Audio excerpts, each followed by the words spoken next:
esta noche de homenaje que tenemos preparadas para ustedes. En esta ocasión nos acompaña el maestro Juan Carlos de Mónaco, director artístico de nuestra querida Orquesta Sinfónica de la Universidad de Guanajuato. Los voy a dejar en sus manos para que nos platiquen un poco más sobre el programa y pues bueno, disfruten de esta charla y luego el concierto. Gracias. Muy buenas tardes, es un gran placer estar con ustedes en esta charla preconcierto, en un programa muy interesante que pues el título del programa es un homenaje a Benjamin Britten, compositor inglés. La razón por la cual estamos haciendo este homenaje es porque el compositor inglés, uno de los más importantes compositores del siglo XX, nace en 1913 y fallece en 1976, por lo que se están cumpliendo exactamente 50 años del fallecimiento de este importantísimo compositor. Es por ello que estamos haciendo un homenaje a este gran compositor, y para contrastar un poco, pero que también haya un hilo conductor, en la primera parte estamos interpretando la Sinfonía Londres de Franz Joseph Haydn.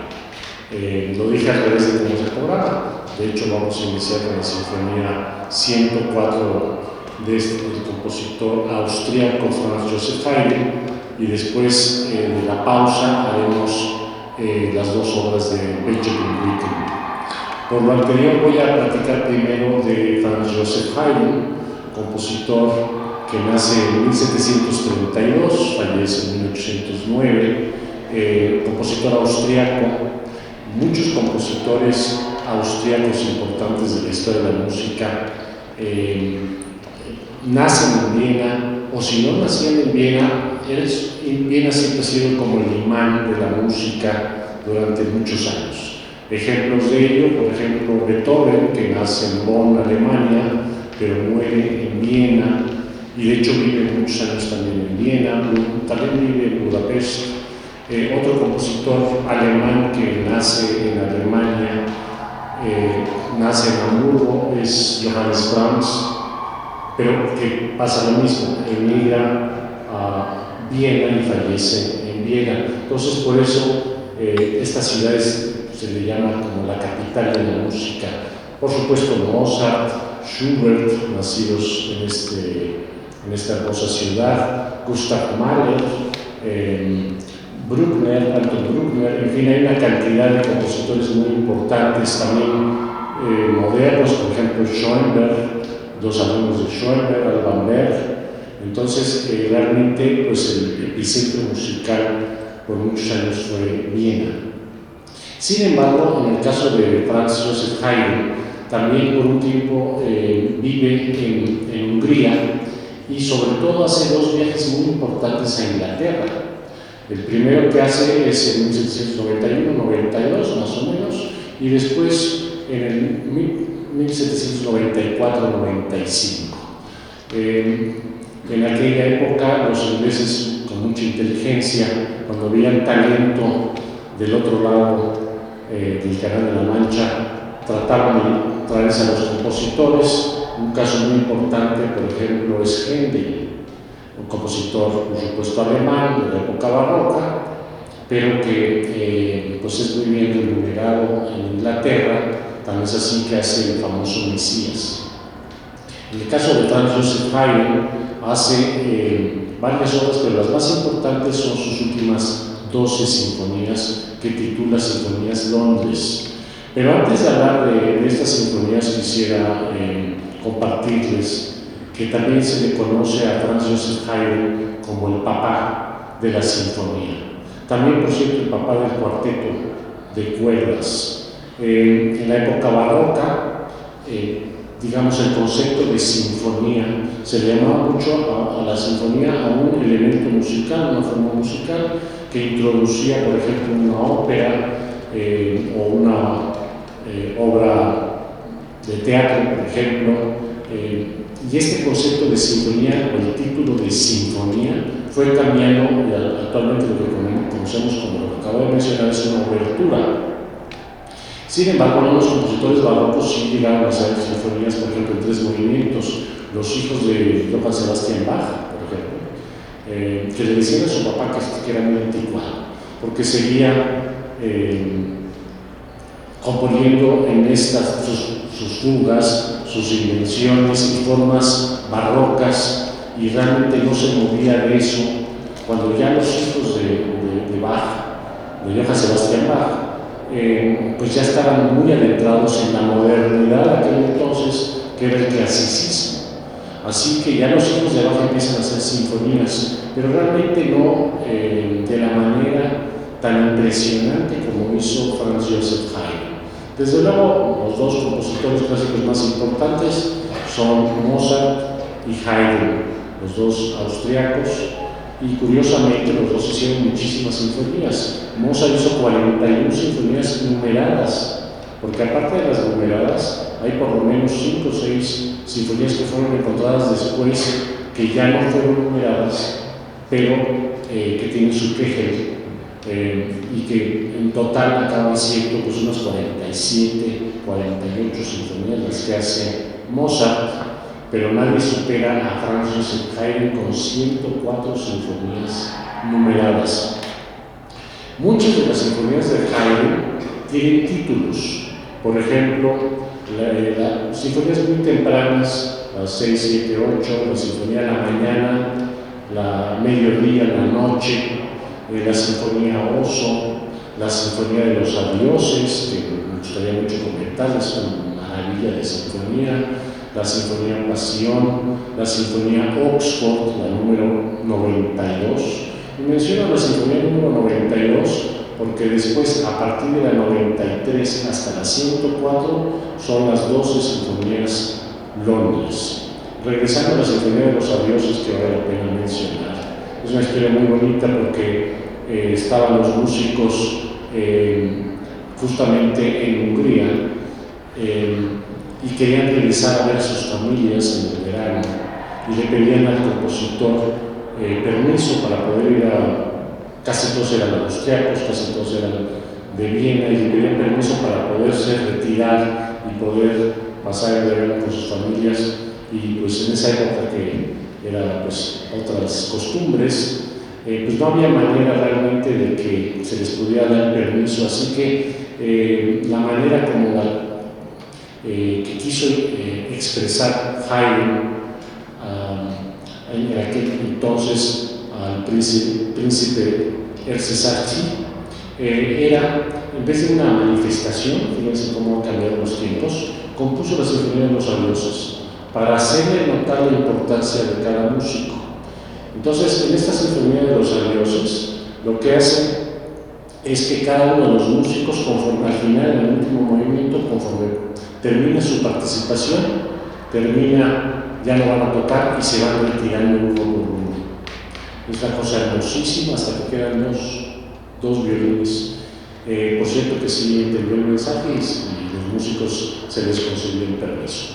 Pero regresando a la historia de las 12 sinfonías Londres, a partir de la 93, tienen este título por los dos viajes que hace a Londres, el compositor austriaco, y en la primera visita que hace a Londres, presenta por primera vez varias de estas sinfonías. Después regresa en 1994-1995 y hace otro grupo de sinfonías Londres y las presenta por primera vez en esa ciudad.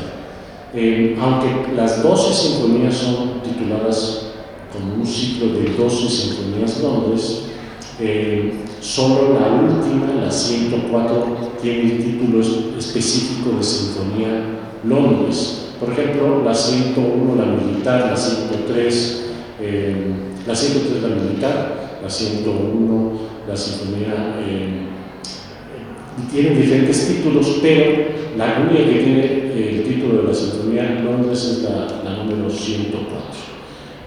También ya he comentado en muchas ocasiones que después de estos dos grandes compositores clásicos, hablo de Mozart y Beethoven y Haydn, llega Beethoven, que por cierto fue alumno de Haydn, y es el primer compositor romántico o el último compositor clásico, y hace solo 9 sinfonías, después de, imagínense, tener la sombra de los clásicos haciendo tantas sinfonías. Él solo hace 9, pero impresionantes, sobre todo la novena.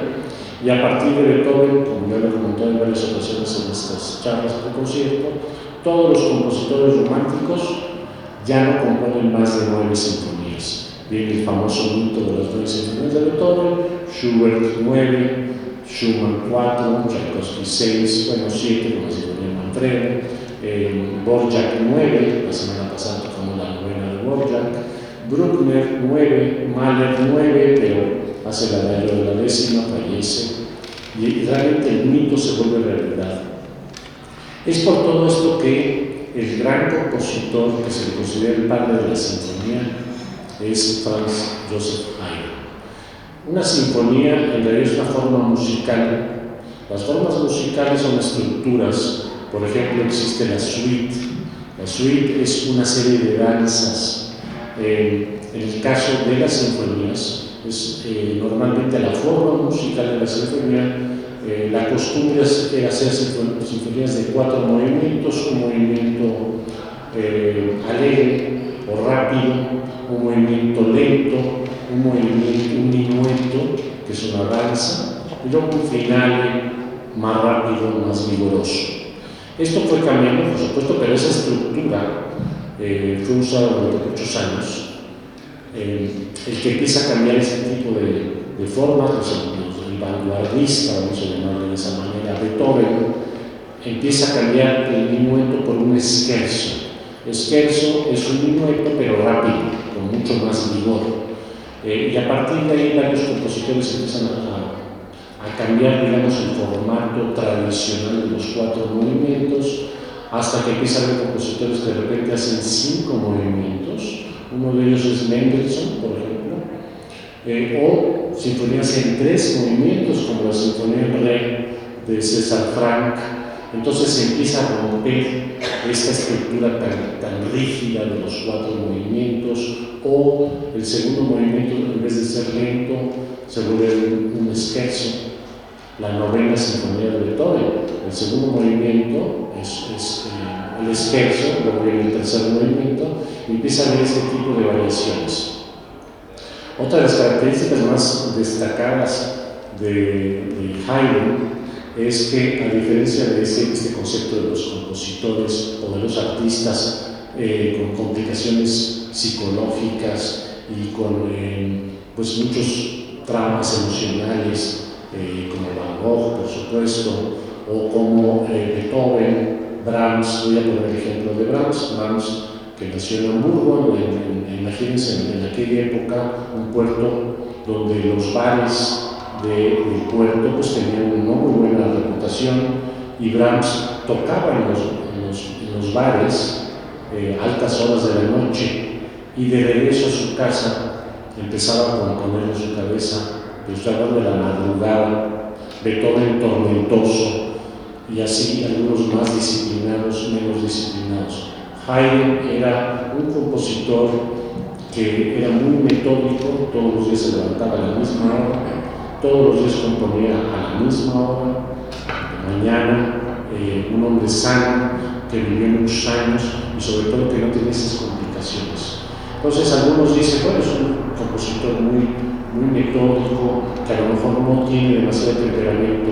Yo los invito a que disfruten de esta hermosísima sinfonía, que es un Haydn bastante vigoroso. Desde el inicio van a notar como si fuera Beethoven, realmente con mucho carácter.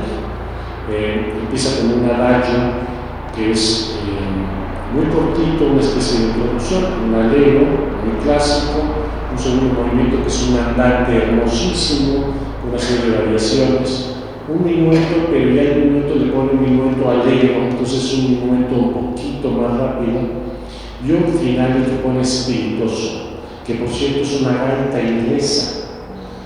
Van a notar cómo se mantiene la línea grave, y sobre esa línea grave empieza una melodía con un carácter inglés muy particular. Así que con toda esa introducción van a poder disfrutar de unas sinfonías más hermosas que se han escrito, que la sinfonía número 104 de Franz Joseph Haydn. En la segunda parte, ahora sí, nos vamos a al entrar este gran compositor inglés, Benjamin Britten, que como ya mencioné, estamos festejando el 50 aniversario de su fallecimiento. Se volvió muy importante este compositor dentro del siglo XX, es uno de los orgullos ingleses más importantes.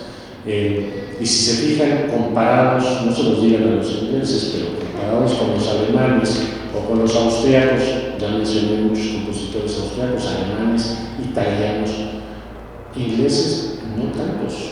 Barroco, uno muy importante, Henry Purcell, por supuesto Gustav Holst, pero fíjense el nombre es de origen alemán, Benjamin Britten, por supuesto. Entonces realmente cuando surgía un compositor importante, pues era todo un orgullo. Así que en este caso, es el caso de Benjamin Britten, que compuso muchas obras muy interesantes como John Apollo, que es para cuarteto, piano y cuerdas, la Sinfonía Simple, que es hermosísima, por ejemplo, para cuerdas, y desde luego la primera obra que vamos a interpretar, la segunda parte, que son los 4 interludios marinos de Peer Gynt. Esta es una obra importantísima porque estos interludios o intermezos son parte de una ópera que es la ópera de Peer Gynt, que fue compuesta en 1945, justo después de la Segunda Guerra Mundial. Y esta ópera transformó la carrera del compositor. A partir de que se presenta esta ópera, es considerada la ópera más importante del siglo XX y es lo que le dio fama al compositor a partir de ese entonces. Les voy a contar brevemente la historia de Peer Gynt, la historia de la ópera. Peer Gynt es un pescador. Esto se remonta en un pueblo en las orillas del mar. Y Peer Gynt era un personaje un poco extraño, muy solitario, que tenía un asistente, y ese asistente fallece por causas misteriosas. Entonces el pueblo empieza a ver con mucha sospecha al personaje, que nada más era medio antisocial. Entonces vuelve a tener a un segundo asistente que vuelve a fallecer por causas otra vez muy sospechosas, parece que cae en un barranco. Entonces queda la duda de si realmente el compositor tiene algo que ver o no. Entonces el pueblo finalmente va a buscar lincharlo, y la única persona que lo apoya le recomienda: mejor vete. Y él decide irse en su barco a alta mar. No queda claro si se suicida, pero sencillamente se va a alta mar. Y sobre todo el concepto más importante es: Peer Gynt era una mala persona o el pueblo lo volvió una mala persona. Entonces ese concepto, que a veces es usado en otras historias, por ejemplo La mulata de Córdoba, la única ópera de Moncayo, una mujer muy bella que el pueblo empieza a ver como si es medio bruja, medio extraña. Entonces este concepto de cómo el pueblo puede victimizar a una persona se volvió la ópera más importante del siglo XX. Y estos interludios marinos es una obra moderna, pero con un vigor impresionante, lo van a disfrutar muchísimo, muy contrastante con la primera parte de Franz Joseph Haydn. Y cerramos el concierto con la guía orquestal también de Benjamin Britten, también de 1945. La guía orquestal fue comisionada por el ministro de Cultura de Inglaterra, que le pidió al compositor hacer una obra para la película Los instrumentos de la orquesta.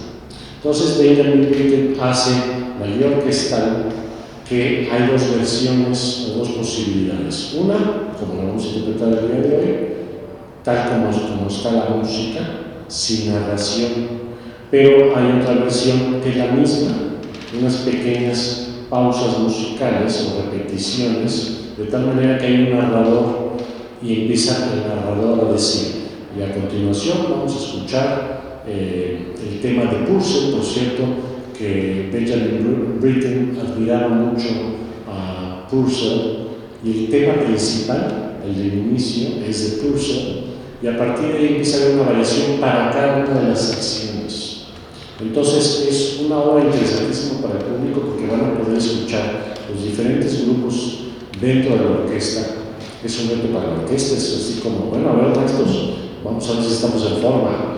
Entonces escuchamos, por ejemplo, empieza con una variación las flautas, el pícolo, las flautas. Después viene una variación de los metales, luego las cuerdas, y así sucesivamente.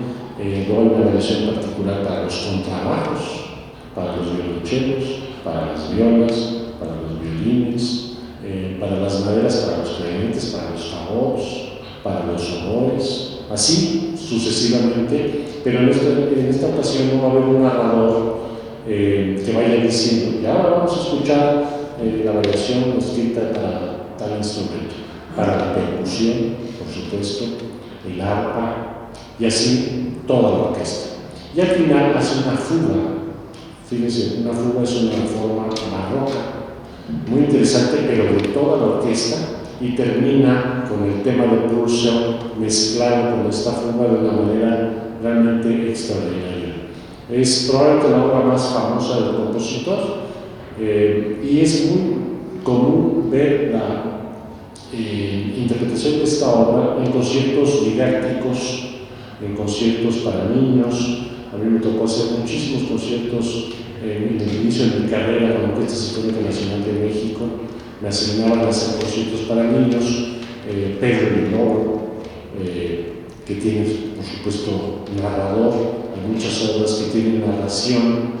La próxima semana, por cierto, se hace un concierto dedicado a los niños, con cuentos, por ejemplo, Tuba y la tuba. La guía orquestal, que no es para niños, sino de hecho es para jóvenes, así es como está escrita. Pero lo interesante es cómo un compositor pudo hacer una obra que en ambas versiones, con narración o sin narración, es interesantísimo.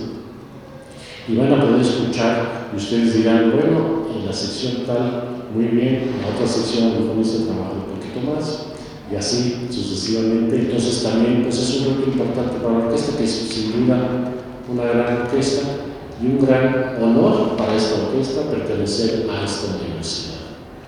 Así que bueno, pues de eso se trata este programa, y espero que lo disfruten muchísimo. Así que pues a continuación, si quieren hacer algún comentario o alguna pregunta, con mucho gusto.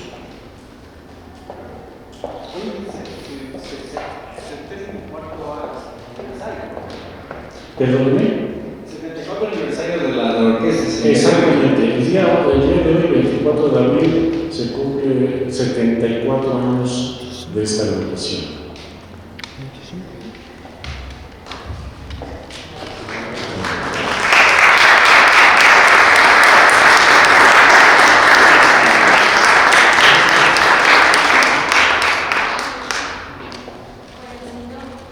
No existen.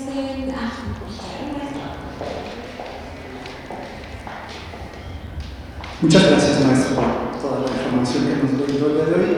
Yo quisiera preguntarle si nos puede compartir un poco a usted como músico, ¿qué le hace sentir la música de Britten? Yo lo considero un compositor con una sensibilidad muy especial en su manera de componer. Entonces, a usted como músico, como intérprete, ¿a dónde lo lleva? ¿Qué le hace sentir esta música?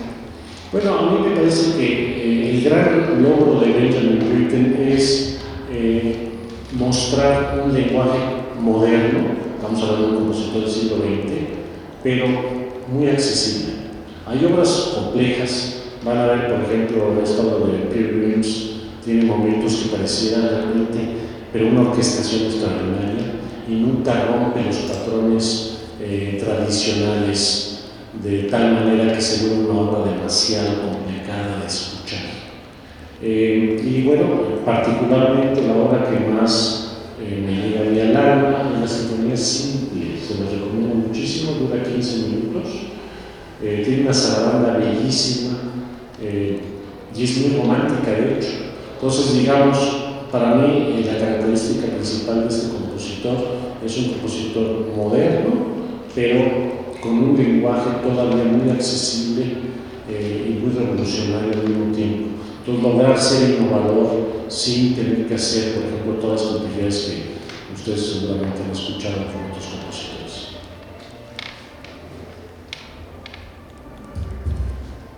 Bien, pues si no hay más comentarios, parece que no hay una confusión con el aniversario 25 de hoy. Mañana. Vamos a ver qué puede ser. Bueno, ya estamos. Muchas gracias. Pues muchas gracias, querido público, por estar una noche más con nosotros. Espero que disfruten el concierto y